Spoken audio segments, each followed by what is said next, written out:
चुड़ैल समीना परी को बोतल में कैद करके समंदर में फेंक देती है। समीना परी बोतल के अंदर कैद समंदर की लहरों से टकरा रही होती है, लेकिन कुदरत को कुछ और मंजूर होता है। उसी समंदर के किनारे पर अनाया और शेरू खेल रहे होते हैं। तभी अनाया और शेरू उस बोतल को देख लेते हैं जिसमें समीना परी कैद होती है। ये मंजर देखकर दोनों बहुत हैरान हो जाते हैं।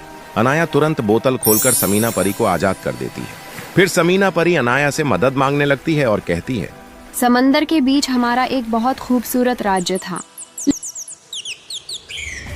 लेकिन एक दिन एक चुड़ैल ने अपने जादू से हमारा राज्य देख लिया। उसे लगा कि अगर वो हमारे राज्य से कुछ पा ले तो और ज्यादा शक्तिशाली हो जाएगी। फिर चुड़ैल समंदर के किनारे आई और नाव पर बैठकर कुछ दिनों के सफर के बाद हमारे राज्य के करीब पहुंच गई। थोड़ी ही देर में वो हमारे राज्य में दाखिल हो गई।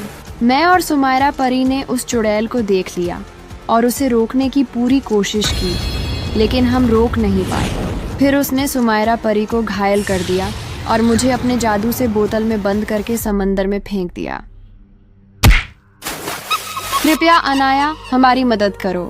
अनाया और शेरू यह सुनकर बहुत हैरान हो जाते हैं और फिर समीना परी को अपने घर ले आते हैं।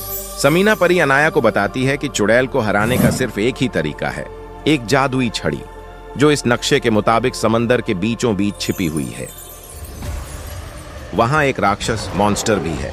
दूसरी तरफ चुड़ैल के सामने जो भी परी आती है वो उसे खत्म कर देती है और महल की तरफ बढ़ रही होती है। अंदर जाते ही चुड़ैल रानी परी से कहती है, मुझे जादुई लॉकेट दो वरना मैं सब परियों को भस्म कर दूंगी। रानी परी लॉकेट नहीं देती तो चुड़ैल महल में सब परियों को अपने जादू से मार देती है। रानी परी लॉकेट को बचाने के लिए महल से तुरंत निकल जाती है और छत पर जाकर महल से छलांग लगा देती है। नीचे जोर से गिरती है। फिर किरण और इरम परी उसके पास आती हैं और उसे पकड़कर एक छोटे से घर ले जाती हैं। वहां एक बुजुर्ग औरत रानी परी की मरहम पट्टी करती है। फिर रानी परी जादुई लॉकेट निकालकर किरण परी को देती है और कहती है, तुम ये लॉकेट अनाया तक पहुंचाओ, वो और कोई नहीं मेरी बेटी है।